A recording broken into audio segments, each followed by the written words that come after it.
Series की beginning सड़कों पर एक वुमन से होती है।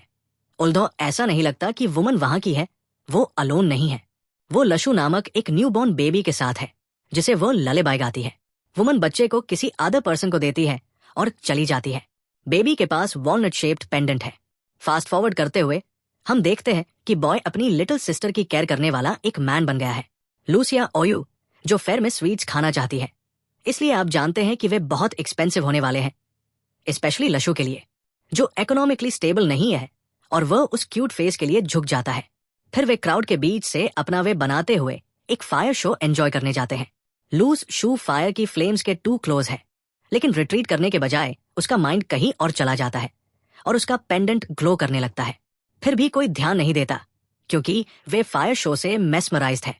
बाद में वो ड्यूअल शो के पीछे के मैन को देखने के लिए स्टेज के पीछे जाता है और उससे पूछता है कि ये कैसे किया जाता है। हालांकि अंदर वो कुछ ब्लैक कलर्ड मैन से मिलता है, जो उसकी विल के खिलाफ ब्लॉन्डी को ले जा रहे हैं। बियॉन्ड स्कैर्ड, स्ट्रेट लशु टेल्स फ्रेंड्स कि वे सिर्फ टॉयलेट की तलाश में थे जब वे पकड़े गए। उनमें से एक मैन ने उन्हें बताया कि वे एक फायर फाइटिंग ग्रुप है और फायर परफॉर्मेंस का लाइसेंस नहीं है, इसलिए वे यहाँ हैं और फायर परफॉर्मिंग पर्सन को चेक के लिए लाते हैं। ये एक सिली एक्सक्यूज है। लू को ये पता है और वे भी इसे जानते हैं, इसलिए उसके साथ डील करने की ट्रबल से बचना चाहते हैं। वो पर्सन उन्हें टॉयलेट की डायरेक्शन बताता है और सभी अपने अपने वे होम वापस चले जाते हैं। आपको पता चला कि लूसिया ओयू लुशु की बायोलॉजिकल सिस्टर नहीं है। वे एक ही ऑर्फनेज से थे। अब वे सिस्टर और ब्रदर की तरह साथ रहते हैं।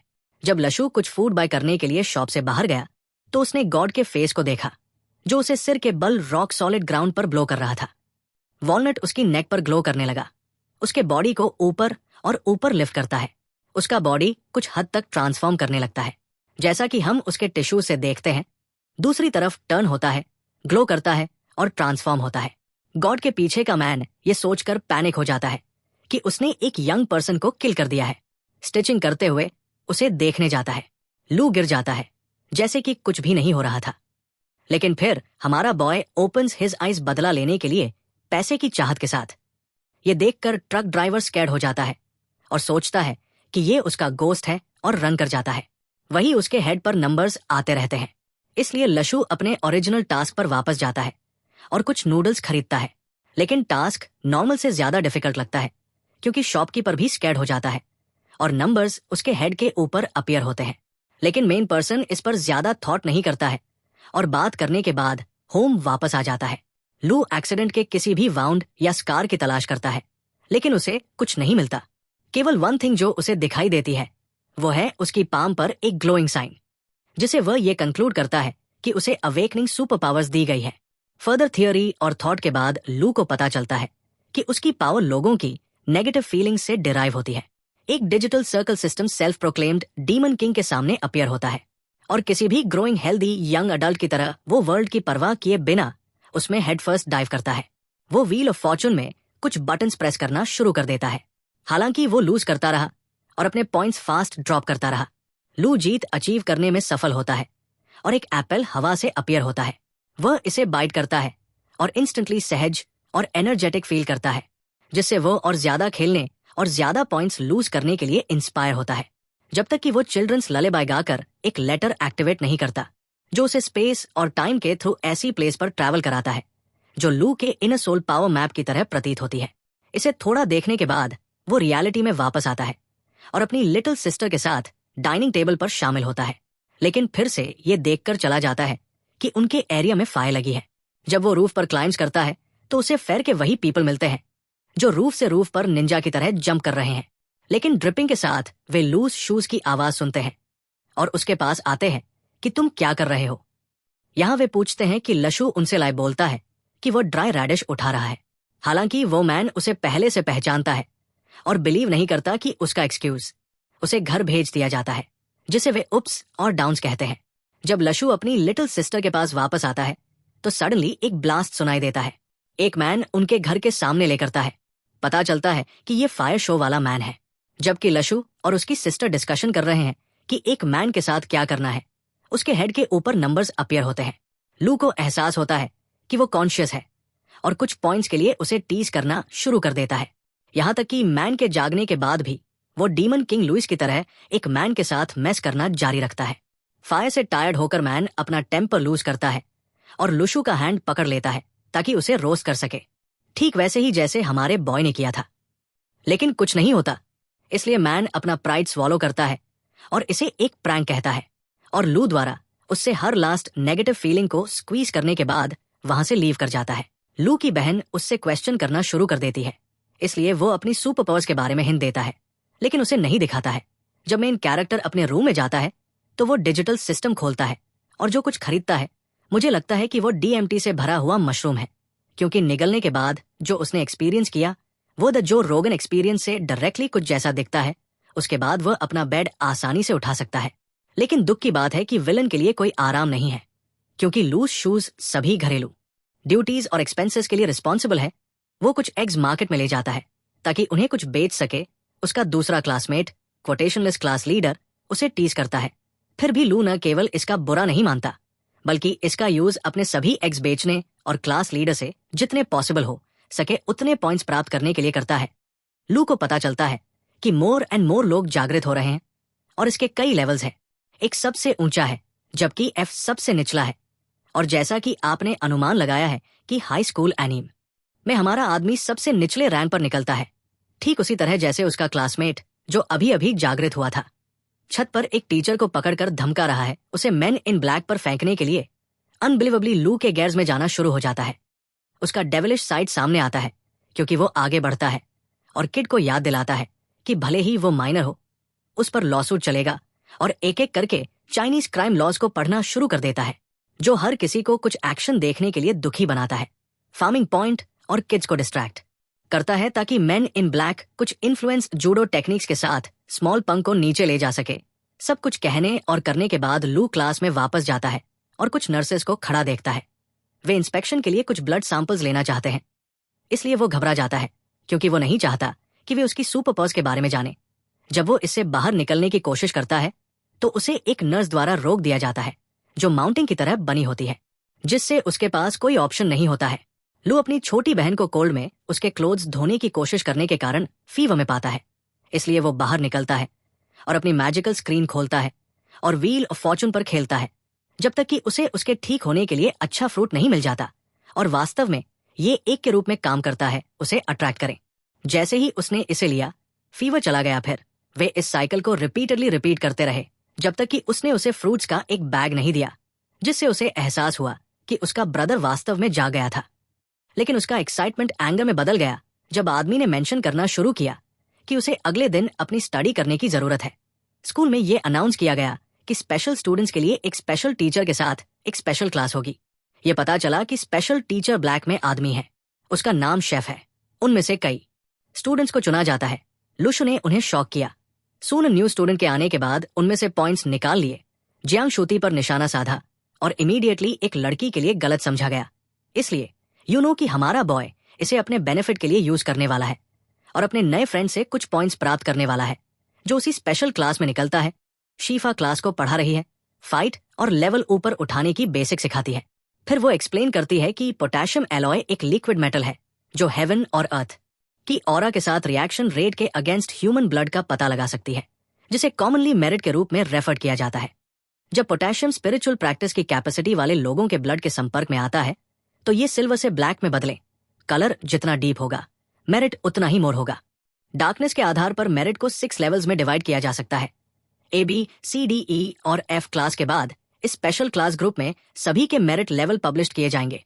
टीचर ने यह भी कहा कि मेरिट का लेवल उनकी फ्यूचर अचीवमेंट्स को डिटरमाइन नहीं करता है, लेकिन उनकी हार्ड वर्क क्या डिटरमाइन करती है। लुशु की मेरिट क्या थी? F। उसे क्लास में लास्ट पोजीशन पर रखा गया था। हालांकि इसके पीछे एक रीजन है कि ब्लड टेस्ट लेने से पहले आपने जो भी लूज खाया था वो रिफाइनिंग था, इसलिए उसे लगता है कि मेजर्ड मेरिट रिलेटिवली लो है, जो गुड भी हो सकती है क्योंकि वो अपने नए टीचर्स पर इतना ट्रस्ट नहीं करता है। डेविल्स फ्रूट के बारे में बात करना फ्रूट्स के एंड्स का ट्रेजर है और इसलिए वो अन्य रिवॉर्ड्स की तलाश शुरू कर देता है और एक स्मेली टोफू के साथ एंड होता है जो उसकी बहन का ध्यान आकर्षित करता है। जब वो अपनी बहन के साथ खेलना जारी रखता है, लू अंत में कुछ अलग जीतता है, पेपर की एक और शीट, लेकिन ये एक डीप ब्लू कलर की है। ये बहन के साथ रेसोनेट होती है और वो खुद को स्पेस में पाती है, जैसे हमारे लड़के के साथ हुआ। जब वो वापस आती है तो वो उससे कहती है कि वो उसके बाद लू जाग जाता है, बेड पर जाता है और अपने डे के बारे में सोचता है, तभी उसके दिमाग में स्मेली टोफू बेचकर पैसे कमाने का आइडिया आता है। इस तरह मॉर्निंग में वो बाहर निकल जाता है और रास्ते में उसकी मुलाकात ग्रैंडफादर से होती है, जो बगल में रहते हैं, और आंटी लिन उनके साथ रहती है। तलवार का अभ्यास पुराने जी ने सजेशन दिया कि वो कुछ स्वॉर्ड प्रैक्टिस सबक ले, लेकिन लू ने कुछ पॉइंट्स अर्जित करने से मना कर दिया। बाद में उसने टोफू की घृणित स्मेल से कुछ और पॉइंट्स अर्जित किए, जिससे लोग दूर हो गए। लेकिन एक ब्रेव सोल ने ट्राई करने का डिसीजन लिया और तुरंत ही उससे प्यार हो गया और दूसरों का अटेंशन आकर्षित किया, जिन्होंने भी बैड स्मेलिंग डिश की ट्राई की, जो एक बड़ी सक्सेस बन गई और समय के साथ उसे अच्छी खासी अमाउंट मिली। वो टोफू से पैसे कमाता रहा और स्मेल से नेगेटिव पॉइंट्स प्राप्त करता रहा, जिसका यूज उसने और मशरूम्स खरीदने और दूसरे डोमेन्स में प्रैक्टिस करने के लिए किया, जब तक कि वो अपने पावर मैप में स्टार नेबुला की पहली लेयर को तोड़ने में सक्षम नहीं हो गया, जो बदले में एक शानदार स्वॉर्ड को अनलॉक करता है, जिसे वो अपने माइंड से कंट्रोल कर सकता है। स्कूल में वे एक स्पिरिचुअल स्टोन के साथ प्रैक्टिस करना शुरू करते हैं। इसमें बहुत अधिक एनर्जी होती है और ये कल्टिवेशन के लिए एक रिसोर्स है।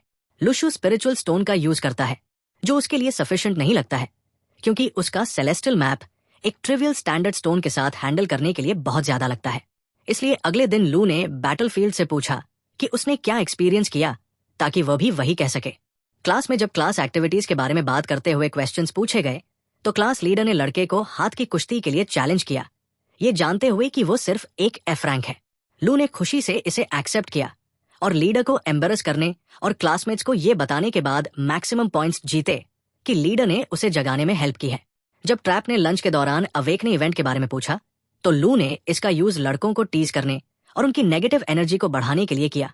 और फिर उसने ट्रैप से पूछा कि क्या वो शाइफ और अन्य लोगों के बारे में कुछ जानता है, जिस पर लड़का बताता है कि वे अर्थ नेटवर्क में वर्क करते हैं। अर्थ नेटवर्क सेलेस्टियल नेटवर्क है, जिसके मेंबर्स रात में बहुत कम होते हैं। लुशु और उसकी बहन घर पर आराम कर रहे हैं, जब अचानक उसे एक स्ट्रॉन्ग ऑरा महसूस होती है, जो एक लड़के की है, जिसे हम चाइनीज अरेन येगर के रूप में रेफर करेंगे, क्योंकि क्यों नहीं अपने डोर पर ओल्ड जी के प्रति रिस्पेक्ट दिखाने के बाद आरो घर में एंटर करता है, जहां आदमी हाथ में फैन लिए डार्क में बैठा हुआ दिखाई देता है। एक मास्टर की तरह वो उस यंग मैन को एक कप टी पिलाता है, जो कहता है, मास्टर ली, आप वास्तव में एक जेनरस पर्सन है। आगे ये जोड़ते हुए कि अर्थ और सेलेस्टियल नेटवर्क को वर्ल्ड पीस बनाए रखने के लिए आप जैसे टैलेंटेड व्यक्ति की आवश्यकता है। लेकिन बूढ़ा आदमी वापस शामिल होने से मना कर देता है, क्योंकि ऐसी बिलीफ है कि जो व्यक्ति एसोसिएशन में शामिल होता है वो यूथ के बाद ऑफिस के लिए नहीं दौड़ सकता है। आरो उसके डिसीजन का सम्मान करता है और आशा करता है कि एक दिन वे एनिमीज नहीं होंगे। वो कॉन्वर्सेशन समाप्त करता है और जाने से पहले कहता है कि लोकल एसोसिएशन का डायरेक्टर केवल वही हो सकता है। सेलेस्टियल नेटवर्क द्वारा ओल्ड जी को दिए गए रिस्पेक्ट की क्वांटिटी को देखते हुए लू ने डिसाइड किया कि उसे अपने नेबर के बारे में और जानने की जरूरत है, और इस प्रकार उसके साथ प्रैक्टिस करने के डिसीजन पर रिकंसिडर करता है। नेक्स्ट डे स्कूल में लोग गॉसिप करते हैं कि सायो किंग वो करंट स्पेशल क्लास की फास्टेस्ट प्रैक्टिशनर है, और ऐसा लगता है कि हर बार जब हमारा लड़का उसके साथ रास्ता पार करता है तो उसके अंदर कुछ ऐसा होता है जिसके बारे में हमारा लड़का सोचता है। जब वो घर वापस आता है तो पाता है कि उसकी सिस्टर उसके जैसा बिहेव कर रही है और कुछ पॉइंट्स अर्जित कर रही है। फिर उसे लगता है कि उसकी सिस्टर का मैप उसके मैप से जुड़ा हुआ है। फिर उसे इस बारे में इंफॉर्मेशन मिलती है कि उसने ओल्ड जी को कितना नाराज किया है। दोनों को इसका रियलाइजेशन होता है और वे इसका फायदा उठाना शुरू कर देते हैं। छोटे डीमन के जाने के तुरंत बाद ओल्ड जी की ओर इशारा करते हुए दादाजी और लू स्वॉर्ड प्रैक्टिस करने के लिए चले जाते हैं, और वो पेपर का एक रेगुलर टुकड़ा पकड़ती है और उसे बताती है कि सब कुछ काट सकता है। फिर वो पेपर को सर्कल से भर देती है और इसे एक रेजर शार्प ब्लेड में बदल देती है, जो ग्राउंड और सामने की वॉल को काट सकता है, जो लूज शूज को हैरान कर देता है। ग्रैंडपा की स्ट्रेंथ और इंटेलिजेंस मेन कैरेक्टर को इंस्पायर करती है और वो अपनी हॉकी मास्टरिंग टेक्निक का प्रैक्टिस करना शुरू कर देता है। हालांकि सेंजी नोट्स करता है कि वो स्वॉर्ड टेक्निक्स के बारे में कुछ नहीं जानता। लू इसके लिए एक टैलेंट है और बहुत तेजी से एक लंबा रास्ता तय कर सकता है, जैसा कि उसके स्कायरॉकेट इंप्रूवमेंट से क्लियर था। लेसन खत्म होने के बाद वो सुलू से पूछता है कि क्या वो एक दिन अधिक रिस्पॉन्सिबिलिटी लेना चाहेगा। यदि उसके पास अधिक पावर है तो लू जवाब देता है, नहीं, कुछ ऐसा जिसे बूढ़ा आदमी समझता है और रिस्पेक्ट करता है। नेक्स्ट डे आता है और इसके साथ सेलेस्टियल नेटवर्क ऑफिशियल्स में से एक जो अपने ओल्ड मास्टर को बताता है कि इस देश के विभिन्न लोकेशंस में रूइंस के बारे में फिर से रीअपियर होने के सिग्नल्स हैं। यहां तक कि रूइंस भी हमारे कंट्री का एक इनसेपरेबल पार्ट है। होप है कि यूनियन इंटरवीन नहीं करेगा। ओपनिंग डे आगे जोड़ते हुए कहा कि आप स्वॉर्ड के एक सिंपल स्ट्राइक से मुझ पर वार कर सकते हैं। कुछ भी आपको रोक नहीं सकता और कुछ और भी है। सेलेस्टियल नेटवर्क की लास्ट सीट हमेशा खाली रहती है। उस डे का इंतजार है जब हम कोलैबोरेट कर सकेंगे। एसोसिएशन एमिली विश्व शांति के लिए तरसती है। फिर वो हीट वेव के आने के बाद चला जाता है। हीट वेव कमेंट्स करता है कि क्या वो नेटवर्क में एक इंपॉर्टेंट व्यक्ति नहीं है, जिस पर बूढ़ा आदमी जवाब देता है कि वो सिर्फ एक लेवल बी कॉमन आदमी है। फिर दादाजी लुशु को उसकी कैपेबिलिटी का परीक्षण करने के लिए पोटेशियम एलॉय देते हैं। हीट वेव उसका और छोटी प्यारी दोनों का परीक्षण करता है। वो एक स्टार इमेज में बदल जाता है जो उसके सेलेस्टियल मैप जैसा दिखता है, जबकि उसकी बहन एक वार्म होल की तरह बिल्कुल ब्लैक हो जाती है। कहने की जरूरत नहीं है कि रिकॉर्ड पर ऐसा कुछ भी नहीं है जो उसके पावर लेवल को दर्शाता हो। हालांकि इसकी तुलना दूसरों से की जा सकती है, लेकिन स्टैंडर्ड मेथड्स से मापा नहीं जा सकता है। इसलिए उसने रिजल्ट्स को सीक्रेट रखने का फैसला किया और बियर फ्लास्क के पास गया। बूढ़ा आदमी पीछे से प्रकट होता है और उससे रिजल्ट्स के बारे में पूछता है। इसलिए वो दादाजी से झूठ बोलता है कि वे अभी भी एफ सस्पिशियस है, फिर उसे छोड़ देता है। लुशु अपनी सुपर पावर्स का प्रैक्टिस करता है और ये पता चलता है कि दूसरी लेयर नेबुला स्टार एक शाइनी अल्ट्रा इंस्टिंक्ट तरह की लेयर के साथ खुद को बचाने की क्षमता देता है।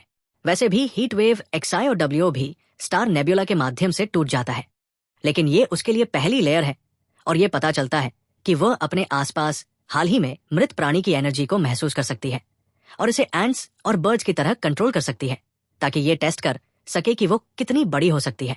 लुशु उसे स्टेबल में ले जाता है ताकि पिग्स के साथ अपने नए स्किल्स का प्रैक्टिस कर सके। वो एक पिग शेप को बुलाने में सफल हो जाती है जो एंग्री प्रतीत होती है, जो समझ में आता है हम भी नाराज होंगे अगर हमें बेकन के लिए मार दिया गया।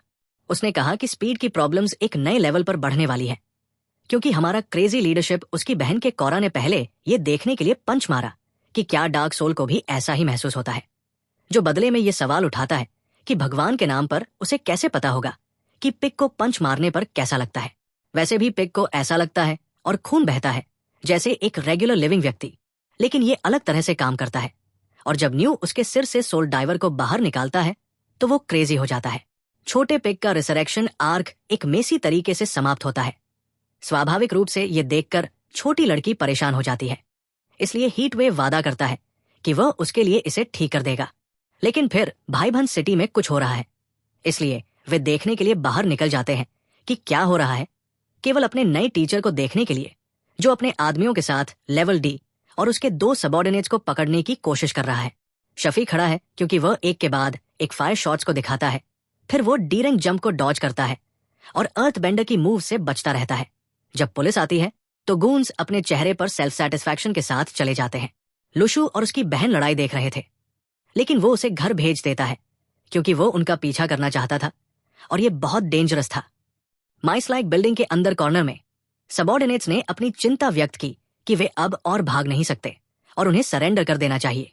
उनके लीडर का कहना है कि अब कोई पीसफुल सरेंडर नहीं है, क्योंकि उनके पास नेटवर्क के 2 लोग हैं जो अपने आदमियों को विश्वास दिलाते हैं कि वह उन्हें वहां से निकाल लेंगे। हालांकि ये शानदार भागने का तरीका नहीं था जो सबऑर्डिनेट्स के माइंड में था, क्योंकि उनके फेयरलेस लीडर ने उन्हें पीछे से पकड़ लिया और उन्हें अनकॉन्शियस कर दिया। फिर वो नेटवर्क को स्लो करने के लिए उनके बॉडीज को शील्ड और ऑब्स्टिकल्स के रूप में उपयोग करता है, जिसमें कहा गया है कि एजेंट्स में से एक ने उसे अपने ब्लड स्वॉर्ड से उसके नीज पर गिरा दिया। डेब्रूट के पास बाहर निकलने के लिए लड़ने के अलावा कोई और ऑप्शन नहीं है।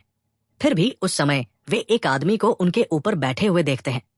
हमेशा की तरह वो बात करके बाहर निकलने की कोशिश करता है, लेकिन ये केवल उन लोगों के नंबर्स को ट्रिगर करने में कामयाब होता है, ये नहीं जानते हुए कि ब्लू रंग का आदमी कौन है। सेंजी शफी अपने आदमियों को हीट वेव को पकड़ने का आदेश देता है, जो इस अवसर का उपयोग ये दिखाने के लिए करता है कि वो इतने अभ्यास के साथ कितनी दूर तक आया है। और ये वास्तव में बहुत दूर था, क्योंकि वो नेटवर्क ऑफिशियल्स की तुलना में बहुत अधिक फ्लेक्सिबल, स्ट्रॉन्ग और एजाइल था। महिलाओं के साथ समाप्त होने के बाद हीट वेव का सामना बड़े डॉग से होता है, जो एक टीनेजर से लड़ने की अपनी कैपेबिलिटीज में कॉन्फिडेंट लगता है, जिसके चारों ओर एक ब्लू ऑरा चमक रही है। यह कॉन्फिडेंस जल्द ही कंफ्यूजन में बदल जाता है जब वो पावर प्राप्त करता है और उस आदमी की स्ट्रेंथ का मुकाबला करता है। लेकिन उस डी रैंक स्वॉर्ड्समैन को नहीं पता कि युवा लड़के के पास एक ट्रिक है, या रैदर एक डैगर है, जो उस आदमी की आर्म पर जाता है और फिर उसे मार देता है। उसके पास करने के लिए कुछ भी नहीं बचा है।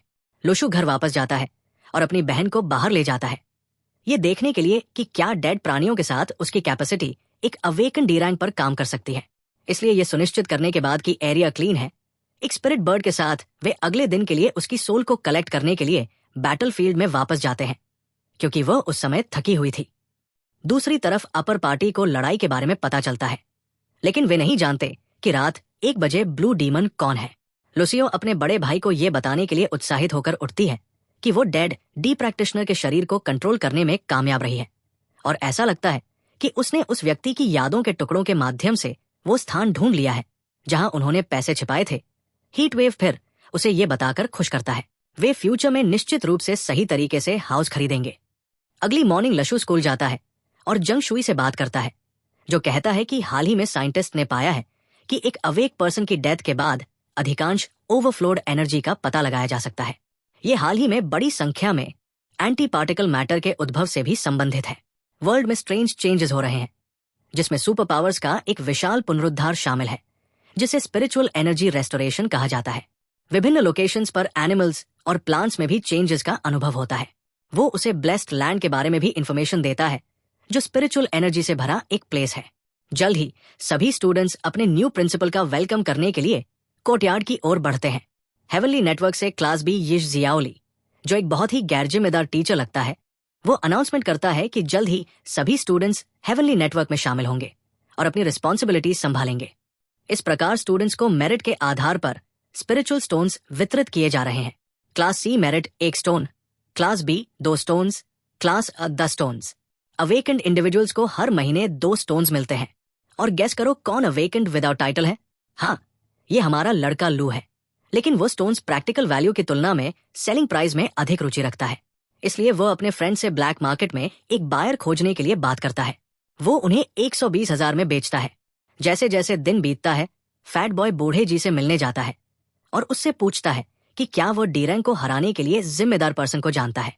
इस पर यहूदी जवाब देता है, नहीं। जाने से पहले वो उसे 2 स्केल्टन ज़ॉम्बीज के बारे में एक अजीब इंसिडेंट के बारे में भी बताता है, जो पीपल को दौड़ने, कूदने और धक्का देने में सक्षम है। वो कहता है कि दादाजी को प्रॉमिस्ड मेडिसिन मिलेगी, चाहे वो उनके साथ शामिल हो या नहीं। लशु अपनी छोटी सिस्टर के लिए एक गिफ्ट के साथ घर लौटता है। ये एक न्यू फोन है। इसके अलावा उसने स्पिरिचुअल स्टोन से अर्जित मनी से हाउस खरीदा है और अब उन्हें एविक्टेड नहीं किया जाएगा। हालांकि उनकी हैप्पीनेस तब कम हो जाती है जब लशु को अपने क्लासमेट से एक कॉल आती है, जो उसे बताती है कि उन्हें जल्द से जल्द स्कूल में होना चाहिए। स्टूडेंट्स को माउंटेन्स में कहीं ले जाया जाता है। उन्हें कोई इन्फॉर्मेशन नहीं है कि क्या हो रहा है। जियांग शारी का कहना है कि रूइंस जल्द ही खुलेंगे और वे पेरिमीटर सिक्योरिटी के लिए जिम्मेदार है। वे ये भी नहीं जानते कि रूइंस वास्तव में क्या है। वे जो जानते हैं वो ये है कि रूइंस अचानक दिखाई दिए वर्ल्ड्स बिग चेंजेस के बाद, और वर्ल्ड वाइड रूइंस कई मास्टर्स को आकर्षित कर रहे हैं, जो इसके भीतर मेडिसिन और मैजिकल वेपन्स के लिए लड़ते हैं। वहां एक बहुत ही महत्वपूर्ण चीज भी है, जिसे फॉर्मेशंस आई कहा जाता है। अगर किसी को फॉर्मेशन मिल गया तो पूरा रूइंस खो जाएगा, क्योंकि ये सबसे मूल्यवान ऑब्जेक्ट है। इस कंट्री में पहले केवल एक रूइन खोला गया है। कैंप में पहुंचने पर शिफा ने उन्हें आज की एक्शन को गुप्त रखने के लिए वार्न किया, अगर नहीं तो मिलिट्री पनिशमेंट होगा। शिफा एक्सप्लेन्स करता है कि वे उन्हें एक्सपीरियंस प्राप्त करने के लिए यहाँ लाए हैं, क्योंकि उनके साथ सोल्जर्स की तरह व्यवहार किया जाएगा, न कि स्टूडेंट्स की तरह। ट्रेनिंग तुरंत शुरू होता है। सभी को एक स्टोन दिया जाता है और मेडिटेट करने के लिए कहा जाता है, और निश्चित रूप से सभी स्टूडेंट्स ट्रेनिंग ले रहे हैं, सिवाय लशु के, जिसने इजी पॉइंट्स प्राप्त करने के लिए क्लास लीडर को डिस्टर्ब करना चुना। बाद में लशु अकेले प्रैक्टिस करता है और अनलॉक्स करता है एक न्यू शील्ड। ये ब्रेकफास्ट का समय है। मॉर्निंग्स फर्स्ट डिश ली का एंगर है, क्योंकि वो हमारे लड़के से उसकी लगातार टीजिंग के लिए लड़ना चाहता है। लेकिन शिफा प्रकट होती है और कहती है कि साथी स्टूडेंट्स और पियर्स के बीच फाइटिंग निषिद्ध है। इसलिए वो उन्हें एक क्लासिक आर्म रेसलिंग मैच के साथ अपने इश्यूज को हल करने के लिए कहता है। जैसे एक्सपेक्टेड, लू शू ने दूसरी बार प्रभावित होकर लू शू को आर्म रेसलिंग में हराया। अचानक एक फॉग छा गया और एक इमरजेंसी अलार्म सभी को लीव करने के लिए प्रॉम्प्ट करने लगा। स्टूडेंट्स भयभीत हो गए और वे माउंटेन की ओर रश करने लगे। फॉग एक टॉर्नेडो की तरह था। यह आपको एक ऐसे प्लेस पर ले जाता है जो उसके लिए अपरिचित है। एक एक्स एक ज़ॉम्बी द्वारा उस पर फेंकी जाती है। लशु खुद को बचाता है और ज़ॉम्बी को हराता है। लेकिन दुर्भाग्य से अधिक ज़ॉम्बीज बड़ी संख्या में ग्राउंड से बाहर निकलने लगते हैं, इसलिए वो रन करता है। भागते समय उसका सामना कुछ स्टूडेंट से होता है जो हेल्थ स्कैर्ड है। ज़ॉम्बीज उनमें से एक पर अटैक करते हैं। लशु एक्स का उपयोग करके उनसे लड़ता है और स्टूडेंट्स की रक्षा करता है। हालांकि कुछ समय बाद मेन ज़ॉम्बी को नीचे टेक डाउन करने में सक्सेस होती है। स्ट्रगलिंग करते हुए लू उस ज़ॉम्बीज कोल्ड ग्रिप को तोड़ने में कामयाब हो जाता है और अपने स्कूलमेट्स के सामने उसका हेड काट देता है, जिन्होंने उसकी मदद नहीं करने का फैसला किया था। इसलिए ये बहुत समझ में आता है कि उसने अपने एकमात्र सच्चे फ्रेंड ट्रैप लशु के लिए लाइव करने के लिए उन्हें लीव करने का फैसला किया। जब डार्क हो जाता है तो वो ज़ॉम्बी फिल्ड डेंजरस एरियाज में रोम करता है। छिपने के लिए जगह की तलाश में अचानक उसे आसमान में उड़ती हुई एक चमचमाती आग दिखाई देती है। वो उसे मारता है और आग की लपटों को पकड़ लेता है। पहाड़ पर एक छात्र गैप का उपयोग कर रहा है। लुशु उसे पहचान नहीं पाता है और सिस्टम में उसका नाम टैग सिर्फ एक नंबर है। टैग इसलिए अगर उसे पता चलता है कि ये विदेशी एक जासूस है और फ्लेयर शॉट एक 3D printed disposable flat gun से आया है जो हेवनली नेटवर्क सुरक्षा चेकपॉइंट को पार कर सकता है, तो वे टॉप करना शुरू कर देते हैं। लेकिन दोनों चिंतित हैं और एक दूसरे पर भरोसा नहीं करते हैं, इसलिए वे शहरों में अपनी पहचान को नकली बनाते हैं। जल्द ही लड़के लाशों के झुंड में भाग जाते हैं। एक जासूस हथियार मांगता है, लेकिन लू इसे छोड़ना नहीं चाहता है, इसलिए वो एक कमजोर बीटा की तरह काम करता है और उस लड़के को गुस्सा छोड़कर भाग जाता है और कहता है कि वे फिर से मिलते हैं। जब कार्रवाई शांत हो जाती है, जासूस और लू एक साथ रात बिताते हैं। सुबह लुशु को भूख लगती है, इसलिए वो अपने साथी से कहता है कि वो पेशाब करने जा रहा है और चुपके से सड़ा हुआ टोफू ले आता है, जिससे जासूस हैरान हो जाता है। जैसे ही लूशु और अधिक बात करना शुरू करता है, वो पहले से ही भूखे जासूस को और अधिक क्रोधित कर देता है और ऐसे ही वे लड़ने लगते हैं। जब लू उस आदमी को दूर फेंकने में सफल हो जाता है, वो अपनी तलवार खो देता है। बेस्टी 2 अपनी आस्तीन में खंजर का इस्तेमाल करता है और जासूस की पीठ में उसे मार देता है। उसके बाद लशु अज्ञात में अपनी यात्रा जारी रखता है जब तक कि वो एक हरे नखलिस्तान तक नहीं पहुंच जाता, जिसमें उसकी प्यास बुझाने के लिए साफ बहता पानी और ताजे सेब है। जब वो एक सेब लेने जाता है तो कुछ गिलहरियां उस पर पत्थर फेंकना शुरू कर देती हैं। ये पता चलता है कि वो इस क्षेत्र में जानवरों की नकारात्मक भावनाओं से भी अंक प्राप्त कर सकता है, क्योंकि वे कुछ हद तक भावनात्मक बुद्धिमत्ता तक पहुंच चुके हैं, जो कहती है कि कोई भी गिलहरी हमारे लड़के को ये सेब लेने से नहीं रोकेगी, क्योंकि वे न केवल खाने के लिए अच्छे हैं बल्कि ताकत भी भरते हैं और प्यास बुझाते हैं। बाद में उसे भेड़ियों द्वारा हमला किया जाता है, जो भावनाओं से भी पीड़ित है। इसलिए जब वो उन्हें परेशान करता है तो लू दौड़ना शुरू कर देता है। जितना अधिक वह दौड़ता है, उसका शरीर उतना ही स्वस्थ होता जाता है। वो भेड़ियों से छुटकारा पाने में सफल हो जाता है और छात्र समूह के साथ फिर से जुड़ जाता है, जिसे उसने डरने से पहले छोड़ दिया था। भूखा लशु अपने सेब निकालता है और उनके सामने खाने लगता है। ये दर्शाता है कि उसे उनकी परवाह भी नहीं है। वे सभी उस पर क्रोधित हैं। कुछ अंक प्राप्त करने के बाद वो उठता है और वो गठन की आग को खोजने के लिए दृढ़ संकल्पित होता है, क्योंकि लशु अपना रास्ता जारी रखता है। वो एक घोड़े और एक अच्छे भाले के साथ एक ज़ोंबी का सामना करता है, जो हमारे लड़के के लिए काफी अच्छा है, जो ज़ोंबी को परेशान करता है। लशु फिर उसे घोड़े से फेंककर चोट पर अपमान जोड़ता है और जैसे ही ज़ोंबी होमी आते हैं, वे उसे तीर से मारने की कोशिश करते हैं, क्योंकि वह भाग जाता है, लेकिन वे असफल हो जाते हैं और उन्हें निराश करते हैं, क्योंकि वह बहुत फुर्तीला है। इसलिए वे इस बीच चले जाते हैं। नेटवर्क अधिकारी एक पहाड़ की चोटी पर डेरा डाले हुए हैं और घोड़े की टुकड़ियों के गुजरने का इंतजार कर रहे हैं और अपने नेता को स्नाइपर से गोली मारते हैं। दुर्भाग्य से होम टीम ज़ोंबी को बिना भाले के समझ लेती है, क्योंकि नेता को पता नहीं है कि उसके साथ पहले लूट की घटना हुई थी। इसलिए जब वे ज़ोंबी के बजाय उसे गोली मारते हैं तो अनजान एनपीसी की ओर मुड़ते हैं। वास्तविक नेता उन्हें नोटिस करता है और अपने आदमियों को भागने के बाद वापस गोली चलाने का आदेश देता है।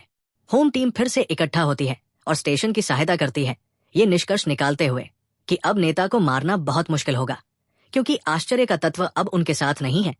या इसलिए उन्होंने सोचा कि अचानक उन्होंने चट्टानों में किसी को छिपा हुआ देखा। ये लशु है जो ज़ॉम्बी के साथ बहुत चंचल है। जल्द ही लशु और ज़ॉम्बी के बीच एक हिंसक लड़ाई शुरू हो जाती है। लशु आसानी से अपने हथियारों की विस्तृत श्रृंखला का उपयोग करके उनके सिर काट देता है और उन सभी को हरा देता है। इस बीच ली शो यू घर पर अकेला है और लशु पर गुस्सा है कि वो इतने लंबे समय से युद्ध के मैदान में नहीं है। लशु अपने लूट संग्रह को बड़ा और बड़ा करता जा रहा है। मृत ज़ॉम्बी से बने रास्ते का अनुसरण करते हुए होम टीम अगली लड़ाई के लिए तैयार होती है, जबकि वे ज़ॉम्बी पर हमला करने के लिए खुद को तैयार करते हैं। नेता लुसियस कहीं से भी ज़ॉम्बी स्पीयर्स के साथ हमला करता है, जिसे उसने अपनी शक्ति से भर दिया था। लड़ाई शुरू होते देख अधिकारी पहले समूह के विपरीत लू से पहले भाग गए थे। हॉल ने उनकी मदद करने के लिए कहा, लेकिन पिछली बार की तरह लू को किसी भी मदद की जरूरत नहीं है, और जैसे ही वे पहुंचते हैं काम खत्म कर देते हैं। अधिकारी हमारे लड़के की शक्ति और कौशल की प्रशंसा करने की कोशिश करते हैं, लेकिन लू केवल उस लूट को उठाने की परवाह करता है। हाथ में इतने सारे हथियार होने के कारण चांदी की जीभ वाला दानव राजा घोषणा करता है कि वो सभी हथियार बेच रहा है, और चूंकि अधिकांश के पास उन पर नकद नहीं है, इसलिए वो एक के साथ आता है, नकदी के बजाय ट्रेडिंग सिस्टम। हालांकि लोग तब तक खरीदने में हिचकिचाते हैं जब तक कि कोई बहादुर आत्मा इसे खरीदने के लिए आगे नहीं आता है। और बस इसी तरह जल्द ही सभी ने खुद को आसानी से पैसा कमाया, और निश्चित रूप से आसान अंक अब सभी टपक गए और लू के साथ घरेलू टीम को आगे बढ़ाने के लिए तैयार है। खंडहर के सेंटर की ओर आगे बढ़ रहा है। जैसे ही वे मुख्य एरिया के करीब पहुंचते हैं, टेम्परेचर गिर जाता है और स्टूडेंट्स थक जाते हैं, इसलिए वे रात के लिए एक सेफ स्थान पर कैंप करते हैं, जबकि उसकी नई ग्लो की प्रशंसा करते हैं। लो को हंगर लगती है, इसलिए वो खुद के लिए एक सुपर एप्पल लेता है। फिर वो देखता है कि नेटवर्क के लोग काफी बैडली पराजित हो चुके हैं, इसलिए वो बिना किसी कॉम्पनसेशन के अपने एप्पल्स उनके साथ शेयर करता है। और जैसे ही वे एक बाइट खाते हैं, उन्हें लगता है कि उनकी स्ट्रेंथ वापस आ गई है, उनकी थर्स्ट बुझ गई है और उनकी हंगर गायब हो गई है। ये देखकर स्टूडेंट्स एप्पल्स मांगते हैं, लेकिन हमारा बॉय ये कहते हुए मना कर देता है कि ये उनके लिए वेस्ट होगा और ये बेटर होगा कि वे उन लोगों द्वारा खाए जाएं जो उनके लिए अपनी जान रिस्क में डालने जा रहे हैं। उसने कहा कि उसके मोरल वैल्यूज तेजी से विंडो से बाहर उड़ जाते हैं जब एक आदमी लो की लैंग्वेज यानी पैसे बोलना शुरू करता है। अचानक कुछ फ्लाइंग गोस्ट्स आते हैं और उन पर हमला करते हैं, लेकिन जैसे ही वे लुशु के चेहरे को एक मॉन्स्टर जैसा देखते हैं, वे उसी तरह उड़ जाते हैं जैसे वे उड़कर घर की टीम को कंफ्यूज करते हुए आए थे। लड़के अपना रास्ता कंटिन्यू करते हैं, मेन एरिया तक पहुंचते हैं, जहां वे फिर से मिलते हैं अदर लोगों के साथ और अपने एडवेंचर्स को शेयर करते हैं। लो ने कुछ बच्चों को बात करते हुए सुना कि कैसे बालू रास्ते में आता था, बहुत ब्रेव था और सभी की रक्षा करता था, और उसके विपरीत उसने स्टूडेंट्स को फ्री में वेपन्स दे दिए। जब उसने और लो ने ग्रेट एडवेंचर्स के बारे में जाना, हेवनली नेटवर्क में से एक मास्टर ने उन्हें एक मीटिंग में इनवाइट किया। उसने खुद को बी रैंक वाले चब्बी लड़के के नए टॉप ऑफिसर के रूप में पेश किया और उसे अपने इंस्ट्रक्शंस का पालन करने के लिए कहा। वो अपनी ब्लू एनर्जी का यूज करके एक ब्लंट हार्ट शेप्ड स्वॉर्ड लेता है, जो एक फ्लाइंग वेपन था जिसे केवल सी क्लास प्रैक्टिशनर ही बना सकते थे, और फ्लो में होल की डेप्थ को मेजर करने के लिए वेपन भेजता है। ये 100 मीटर्स डीप निकलता है और वहां एक केव है। वो कहता है कि यहाँ रूइंस की पावर कहीं और से बहुत ज्यादा स्ट्रांग है। जल्द ही मास्टर ली एक एप्पल ट्री के साथ आता है, जिसे वो केव में वापस ले गया क्योंकि चब्बी स्क्विरल उसे परेशान कर रही थी। लूसी छोटा सा लड़का दुखी है कि हर कोई उसके एप्पल्स खा रहा है, इसलिए वो उसे एक एप्पल देता है और वे बाद में रात में फ्रेंड्स बन जाते हैं। लोगों के नाम लुशु ने पॉइंट्स प्राप्त किए। लूसी ने कहा कि वहां कई स्पाइस हैं, इसलिए वो जागता रहा जब सभी सो गए। एक वाइज ऑप्शन के रूप में वो पिट में डाइव करने वाले स्पाइस को देखने में सक्षम था, सिवाय एक के जिसे हमारे लड़के ने कई बार पकड़ा था। निराश स्पाई ने कहा कि ये कर्ज है, और वे थोड़ी देर तक उसका सामना करने के बाद लड़ने लगते हैं। लो चिल्लाती है, what are you doing step bro? हर कोई ये देखने के लिए जागता है कि उनमें से किस तरह का सॉस बिहेवियर हो रहा है। ली जो जैसे ही उसे खो देता है चिल्लाता है, blink and I will handle him. बाद में ली ने ग्रुप को बताया कि वे स्पाइस का पीछा करेंगे, जो उन्हें यकीन है कि वे उन्हें डिफीट नहीं कर पाएंगे। वो लो के पास जाता है और हमारे लड़के के साथ 50 से 50 ट्रेड कोऑपरेशन करता है। जब दूसरा रूम खुलता है, ली पर्सनली लूज और स्पेशल क्लास के डिसाइपल्स को इनवाइट करेगा जो रूइंस में एंटर नहीं कर सकते हैं, और एक बार जब वो लुक में होता है तो वो वही कर सकता है जो उसने अब तक किया है, और दोनों पक्षों के लिए बहुत सारा पैसा कमाते हुए और ट्रेड से बाहर है। ली नीचे की ओर जाता है, जिसे एक अर्थ बेंडिंग चाइल्ड द्वारा बनाया गया था। जैसे ही वे लोएस्ट पॉइंट पर पहुंचते हैं, वे स्पाइस को देखते हैं जो पहले ही डेड हो चुके हैं। लुशु सब कुछ बहुत वियर्ड मानता है, लेकिन वे अपना मार्च कंटिन्यू नहीं रख सकते हैं। थोड़ी देर बाद एक केव खुलती है और उसमें से ब्राइट लाइट आती है, साथ ही फ्लाइंग सोल्स भी आती है। ली यक्षाओं उन पर हमला करने के लिए अपनी फायर पावर का यूज करता है, जबकि अन्य अपने वेपन्स का यूज करके उनसे लड़ते हैं। लुशु के अलावा सभी, जिनसे गोस्ट्स बचते हैं क्योंकि वे उसके कॉर्प्स डॉग से डरते हैं, जो हर गोस्ट को अच्छी तरह से खा जाता है, जिसे हमारा बॉय मारता है और जल्द ही एब्जॉर्ब कर लेता है। बहुत सारे ज़ॉम्बीज अपने लीडर के साथ दिखाई देते हैं, जिसके हाथ में एक स्पीयर होता है जो आई फॉर्मेशन को दर्शाता है। इसलिए वो सोचता है कि स्पीयर को सीज करने के बाद ये रूइंस तुरंत वैनिश हो जाएंगे। साथ ही इसमें मौजूद हर चीज, जैसे कि जमीन से लेकर मॉन्स्टर्स। इस तरह वो लीडर पर हमला करता है और उसके हॉर्स को मार देता है। अगर ज़ॉम्बीज और लोगों के बीच फियर्स फाइट शुरू हो जाती है तो लो एक ब्लाइंड स्पॉट से मारा जाने वाला है, अगर उसकी गर्ल साओ बीच में ना आती। कुछ समय बीत जाता है और लो नोटिस करता है कि कॉर्प्स डॉग की वजह से ज़ॉम्बीज उससे बच रहे हैं, जो उस कनिंग के मन में एक थॉट जगाता है। वो उसके सिर पर वार करता है, इसलिए वो बैटलफील्ड को छोड़कर पैलेस में एंटर करता है बिना किसी की नजर में आए। उसके बाद लुशु अपनी सर्च जारी रखता है और एक बिग डोर खोलता है, ये मानते हुए कि इसके पीछे कुछ अच्छी चीजें हैं जो $1 के लायक है। इस बीच बाहर फियर्स फाइट जारी है। अब ज़ॉम्बीज के हेडक्वार्टर्स में लूसी के पास ज़ॉम्बीज की तुलना में मास्टर स्पीयर्स के साथ कुछ विशाल स्टैचूज हैं, इसलिए नेचुरली वह उन्हें चाहता है। हालांकि फिगर्स हिलते हैं और दिखाती है कि वे ड्यूक से बाहर निकलने के लिए रेडी हैं। इसलिए लूपहोल का कॉर्प्स डॉग, और जैसे ही वे उस गोर्जियस डैगर पर नजर डालते हैं, फिगर्स वापस खड़ी हो जाती है और स्टेबल हो जाती है। लो फिर आगे बढ़ता है उनके स्पेयर नकारात्मक पॉइंट्स को दूर करने के लिए। उसके बाद वो दूसरे रूम में प्रवेश करता है। उसे एक पेपर का टुकड़ा मिलता है जो इंपॉर्टेंट लगता है। जैसे ही वो उसके पास जाता है, ज़ॉम्बी लीडर अभी भी भाले के लिए उसे लड़ रहा है। उसे लगता है कि कुछ रॉन्ग है, इसलिए वो भाला फेंकता है और तुरंत वापस अंदर चला जाता है। ली को पता चलता है कि वो जो पकड़ रहा है वो स्ट्रक्चर नहीं है। मैं अभी भी उसके पीछे जाता हूं, लेकिन वो गार्ड से लड़ते हुए फंस जाता है। ज़ॉम्बी लीडर लशु के पास जाता है, जो एक सुनहरी सील के लिए पहुंच रहा था, जो ज़ॉम्बी लीडर के लिए बहुत प्रेशियस थी, क्योंकि ये माउंटेन और रिवर की सील थी। सरप्राइज से लशु इसे गिरा देता है, हालांकि वो इसे अंतिम सेकंड में पकड़ लेता है और उसके बॉडी ने इसे एब्जॉर्ब कर लिया। इसके साथ ही क्षेत्र की सभी बिल्डिंग्स, लोग और लाशें तुरंत उड़कर सील की ओर चली गई, जो लशु के हैंड में थी।